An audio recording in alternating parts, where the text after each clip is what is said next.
হাদিয়া এনেছিস? সজীব বলল, হ্যাঁ এনেছি। সজীব 1000 টাকার একটা নোট বাড়িয়ে দিল সেই বৃদ্ধের দিকে।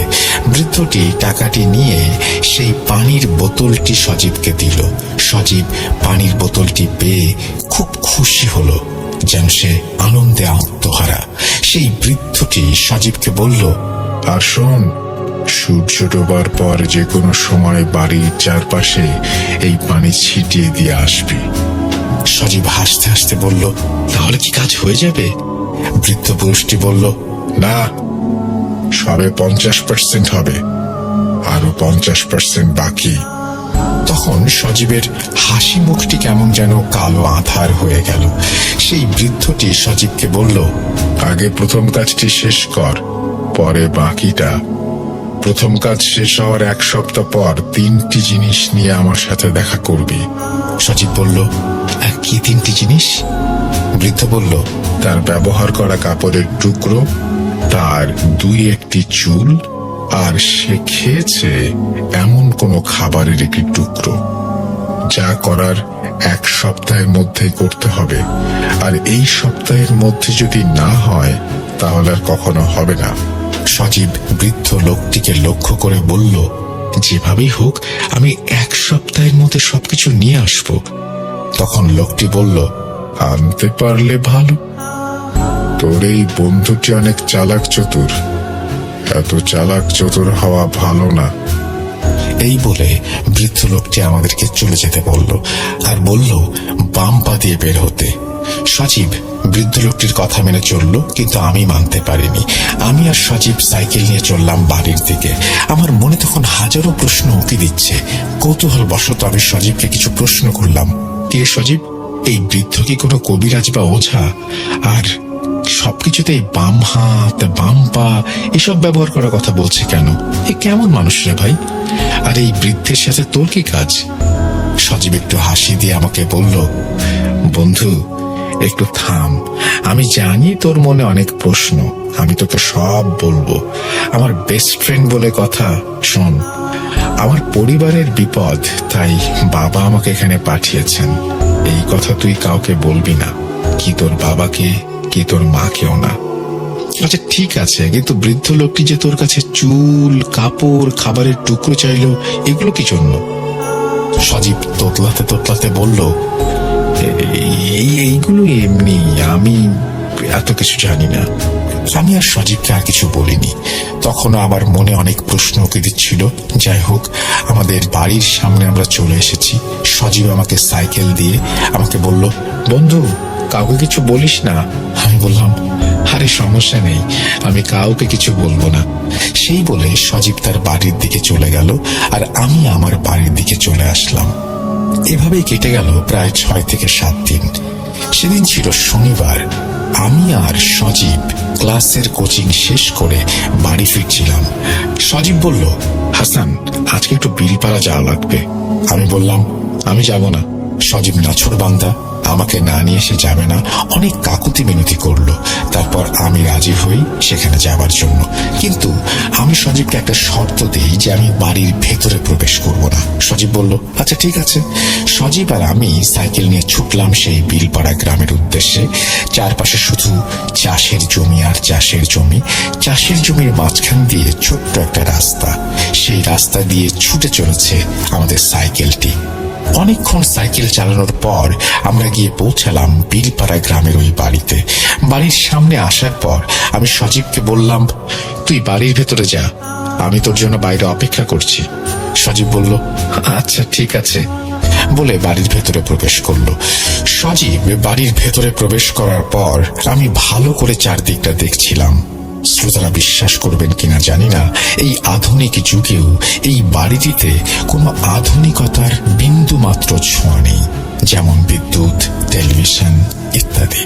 আরো অবাক করা বিষয় হলো, ছোট বড় ঘর আছে 3টি, তবে আমার চোখে মানুষ পড়েছে মাত্র 2 জন। বৃদ্ধ ও বৃদ্ধা ছাড়া আমি কাউকে এখানে থাকতে দেখিনি। আর এই বাড়ির আশেপাশে কোনো বাড়িও ছিল না। এই বাড়িটি গ্রামের সর্বশেষ বাড়ি, তারপর শুধু বিল আর বিল। আমি বিলের দিকে তাকিয়ে শুধু ভাবছিলাম, কি করে এখানে 2 জন মানুষ, তা আবার বৃদ্ধ বৃদ্ধা, থাকতে পারেন। আমার মনে মনে অনেক খারাপ লাগছিল। তখনই হঠাৎ করে আমার কাঁধে কেউ যেন হাত রাখলো। আমি কিছুটা চমকে যাই, পেছনে তাকিয়ে দেখি আমার বন্ধু সজীব। সজীব আমাকে বলল, চল, তোকে ভেতরে ডাকছে। আমি বললাম, আমি ভেতরে যাব না, তোকে আগেই বলেছি, আর ওদের নিয়ম কানুন আমার ভালো লাগে না। তখন সজীব আমাকে বলল, বন্ধু, আমরা তো এখানে আসবো না, আজকেই শেষ। তুই আমার বেস্ট ফ্রেন্ড, আমার আর আমার পরিবারের জন্য আরেকটু কষ্ট কর। আমি আর না করতে পারলাম না। আমি সজীবের সাথে বাড়ির ভেতরে প্রবেশ করি। প্রথম দিন আমি আর সজীব যেই ঘরে গিয়েছিলাম, আজকে আর আমাদেরকে সেই ঘরে নেয়নি। বৃদ্ধ মহিলাটি সজীবকে আর আমাকে বলল, আমার সাথে চল। মহিলাটি আমাদেরকে নিয়ে তেঁতুল গাছের গোড়ায় বড় একটি ঘরে নিয়ে যায়। যেই না আমি আর সজীব ঘরের ভেতরে প্রবেশ করেছি, তখনই বৃদ্ধ মহিলাটি একটু রাগান্বিত হয়ে আমাকে বলল, দাঁড়া, এত তারা কিসের? তোদের আগে পানি পান করাই, তারপর পা ধুয়ে ঘরে প্রবেশ করবি। এবার আমি একটু রাগান্বিত হয়ে বললাম, আমি বিসমিল্লাহ না বলে কিছু খেতে পারবো না, আর বাম পা বা বাম হাতও ব্যবহার করতে পারবো না। তখন আমার বন্ধু সজীব আমাকে শান্ত হওয়ার জন্য বলল। যাই হোক, আমরা ঘরে প্রবেশ করি। ঘরে প্রবেশ করে দেখি পুরো ঘর আগরবাতির ঘ্রাণে মোমো করছে, আর ঘরের চারপাশে হরেক রকমের মোমবাতি জ্বলছে। আর ঘরের এক পাশে একটি আসন করে চোখ বন্ধ করে বসে আছেন সেই বৃদ্ধ লোকটি আমাদের অস্তিত্ব বুঝতে পেরে সজীবকে উদ্দেশ্য করে বলল, কিরে, তোকে যে আনতে বলেছিলাম এনেছিস? উত্তরে সজীব বলল, হ্যাঁ, আনতে পেরেছি। তখন বৃদ্ধ লোকটি বলল, কই দে দে, দেখি কি এনেছিস। সজীব বৃদ্ধ লোকটির দিকে লাল একটি কাপড়ের ব্যাগ এগিয়ে দেয়। তারপর বৃদ্ধ লোকটি ব্যাগ থেকে এক এক করে 3টি জিনিস বের করে। কিছু চুল, একটি ছোট কাপড়ের টুকরো, অর্ধেক খাওয়া একটি চিকেন ফ্রাই। আর এই 3টি জিনিস দেখে বৃদ্ধ লোকটি একটা চিৎকার দিয়ে উঠল, আরে, এই 3টি জিনিসকে একটি মাটির পাত্রে রাখতে বলেছে কে?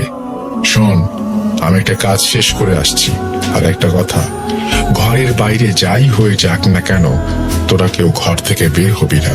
এই বলে বৃদ্ধ মহিলাটি ও বৃদ্ধ পুরুষটি সজীবের দেয়া জিনিসগুলো নিয়ে বাইরে চলে যায়, আর ঘরের দরজাটি ভালো করে বন্ধ করে দিয়ে যায়। ও, আরেকটি কথা বলতে ভুলে গিয়েছিলাম। বৃদ্ধ লোকটি সজীবকে বলেছে, আমি তোকে পানি পড়া দেওয়ার একদিন পর তুই পানি ছিটিয়ে দিয়েছিলি, তাই না? সজীব বলল, হ্যাঁ। তখন বৃদ্ধ লোকটি চিৎকার করে বলল, আমার প্রভু অজিরের কাছে আর কোনো কিছুই অসম্ভব না। অজিরের দয়ায় তোর একটি কাজ হয়েছে, আশা করছি এটাও হয়ে যাবে। যাই হোক, তারা দুইজন চলে যাওয়ার পর আমি সজীবকে জিজ্ঞাসা করলাম, কিরে সজীব, কি হচ্ছে এসব? আর কি সব কুফরি কথাবার্তা বলছে? সজীব আমার কথার কোনো উত্তর দিল না। আর তখনই হঠাৎ বাইরে তুমুল ঝড় বৃষ্টি শুরু হলো। আমি আর সজীব কিছুটা ভয় পেয়ে যাই। আমি সজীবকে বলতে লাগলাম, কিরে, এই শীতের দিনে আবার ঝড় শুরু হলো কিসে? তখন আমি দেখি সজীব ভয় পেয়ে ভীতুর মতো একটি চেয়ারে বসে আছে। আমি বাইরে কি হচ্ছে দেখার চেষ্টা করি, কিন্তু কিচ্ছু দেখতে পাইনি। বাইরে এতটাই ঝড় হচ্ছিল যে মনে হচ্ছে এক নিমিষেই সব শেষ করে দেবে। তখনই বাতাসের তীব্র গতিতে দরজাটি খুলে যায়, আর তারপর দেখি ঘরের বাইরে তেঁতুল গাছটি যেন এখনই ভেঙে পড়বে। আর সেই তেঁতুল গাছটির গোড়ায় বসে বৃদ্ধ পুরুষ ও মহিলাটি কোন একটি অবয়বকে পুজো করছে, আর তাদের পুজোকে লক্ষ্য করে বেশ কিছু কালো অবয়ব তাদের চারপাশে ঘোরাঘুরি করছে। এই দেখে আমি ভয়ে সজীবের কাছে যাই, আর রাগান্বিত হয়ে বলি, তুই এই কোথায় নিয়ে আসলি আমাকে? সজীব ভয়ে কিছু বলতে পারছিল না। এভাবে ঝড় চলল 15 থেকে 20 মিনিটের মতো। কিছুক্ষণ পর আমাদের মনে হলো ঝড় থেমে গেছে। তার কিছুক্ষণ পর আমরা দেখি আমাদের দরজাটি খুলেছে। ঘরে প্রবেশ করলো সেই বৃদ্ধ আর বৃদ্ধা। তারা আমাদের দুজনকে দেখে বলল, বিশেষ করে আমাকে লক্ষ্য করে বলল, কি রে, ভয় পেয়েছিস? এই বলে বৃদ্ধ লোকটি একটু হাসলো। বৃদ্ধ লোকটি হাসতে হাসতে তার আসনে গিয়ে বসলো আর বলল, সজীব, তোর কাজ হয়ে গেছে। তারপর সেই বৃদ্ধ লোকটি সজীবের দিকে 2টি তাবিজ এগিয়ে দিয়ে বলল, শোন, এই তাবিজগুলো পড়ার নিয়ম, প্রথমে তোকে কাপড় চোপড় সবকিছু ছেড়ে 2টি তাবিজ 2 জায়গায় পড়তে হবে, একটি বাম হাতে আরেকটি তোর কোমরে। আর দ্বিতীয় নিয়ম হলো সে রাতে কোনো কাপড় চোপড় ইউজ করা যাবে না। কি পারবি? সজীব বলল, আমি সব করতে পারবো। আমি বললাম, কিরে সজীব, তুই পাগল হয়ে গেলি নাকি? সজীব আমাকে ধমকের সুরে বলল, তুই চুপ থাক। সজীবের কাছে আমি এরকম ব্যবহার আশা করিনি। যাই হোক, আমি আর সজীব তাদের কাছ থেকে বিদায় নিয়ে চলে আসব, তখনই সেই বৃদ্ধ লোকটি বলে উঠল, বাম পা দিয়ে বের হ। আর শোন, তাবিজ দুটো বাঁধার আগে তেঁতুল গাছের গোড়া থেকে দুটি সুতো নিয়ে যা, একটি লাল আর একটি কালো। সজীব উত্তরে বলল, আচ্ছা ঠিক আছে। এই বলে সজীব আর আমি ঘর থেকে বের হয়ে যেই না তেঁতুল গাছের গোড়ায় যাই, আমার আত্মারাম খাঁচাছাড়া হয়ে যায়। দেখি গোড়ায় বেঁধে রাখা হয়েছে একটি মুরগি, একটি কোয়েল পাখি, একটি কবুতরের বাচ্চা ও একটি কুঁচে সাপ, আরো কিছু মুরগির মাথা, সিঁদুর ইত্যাদি। কি ভয়ানক দৃশ্য!